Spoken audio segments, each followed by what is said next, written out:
Mga kasisilods, good morning. Good morning sa inyong lahat, guys. Ito na naman ang kasisilods nyo. Ako na naman ay magluluto na naman, guys. Ito ang aking menu for today, guys. Ako ay magluluto ng chicken pastel. So, ayan, nakaready na aking mga ingredients, guys. Ayan, guys, diba? Kita nyo naman, mayroon akong potato, carrot, tsaka singkamas, tsaka red bell pepper, at mayroon akong quail egg. At tsaka, syempre, mayroon akong corn, tsaka mushroom, at saka green peas, at onions, garlic, at meron akong sausage, saka meron akong chicken. So, syempre, yan ang aking mga ingredient, guys. Kaya tara, maglulutuan tayo. At naka-ready na yung aking lutuan. So, let's go! Ngayon, guys, iprito muna natin yung ating carrot. Haste, ating patatas, guys. Ayan.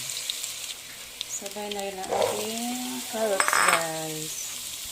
Kasi para sabay na silang maluto. Manage time tayo. So, ayan, luto na yung ating carrots, patatas, guys. Pwede na natin siyang tanggalin. So, maglalagay tayo ulit ng cooking oil, guys, kasi magigisa na tayo. So, ayan, maglagay na tayo ng garlic.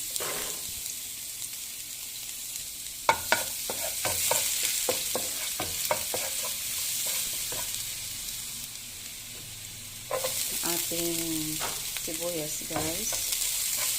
Ayan. Lagyan na natin yung ating chicken. Ayan, niready ko na yun sa kagabi, guys. Ayan. Para pag-isip ko ngayon ay nagigisa na lang ako. Para, syempre, yung time natin dahil mabilis pasok ang mga bata, so manage time tayo. So takpan muna natin siya, guys. Palabutin muna natin yung ating chicken. Ayan, guys, haluin na natin yung ating chicken. Tapos maglagay tayo ng chicken cubes. Ating pangpalasa, lagay tayo ng konti ng brown pepper. At syempre, salad na natin yung ating green peas kasi para sumabay siyang maluto, guys. Kasi matigas siya. Fresh green peas yung ating ginamit. So, takpan muna natin siya ulit, guys. So, ayan, guys. Tingnan natin kung okay na yung ating green peas. Maglagay tayo ng konting hot water. Ayan, para may konting sabaw, no? Tapos, lagyan na natin, guys, yung ating singkamas.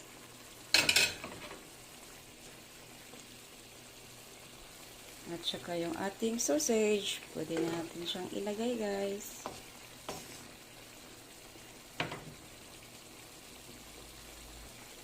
At next, yung ating mushroom. Lagyan na natin siya, guys. At ang ating, ay, nalaglag yung ating corn.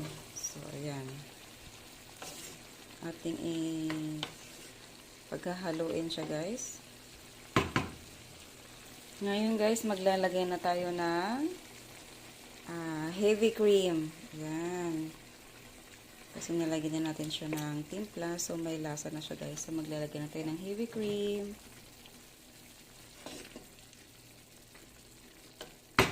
At, syempre, maglagay tayo ng evaporated milk. Ayan. Pampalasa ng ating chicken pastel.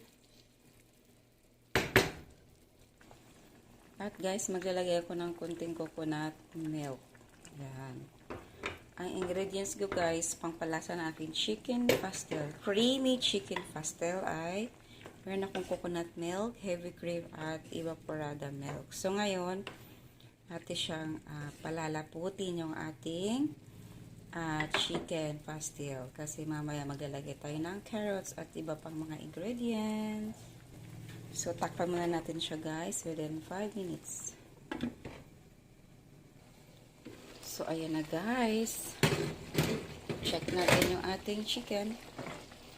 At ating creamy chicken pastel. So, ngayon maglalagay ko na yung aking carrots at patatas, guys. Diba? Pampakulay.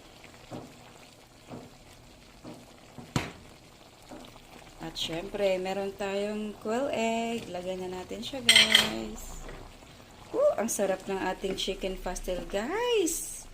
Creamy chicken pastel. Ala King. Ayan ang luto ni Mami ngayon, ni Sisi Luz. At the last, maglalagay tayo ng cheese. Ayan. Choice niyo po yun kung gusto niyo maglagay ng cheese. Kasi naglalagay ako ng cheese sa aking chicken pastel. Para creamy, diba? So, ayan. Tayo natin siyang lumapot, guys. Naku, ang sarap ng ating chicken pastel. Ito, guys, ang baon ng aking anak ngayon. Tanghalian. At syempre, ang ate red bell pepper. Tsaka meron akong green para mas makulay. Yan, o diba? Kasarap. Ang dami natin ingredients, guys, sa ating chicken pastel. Kasi ganun si Sisi Lods magluto. So, ngayon, guys, pwede na natin siyang tikman.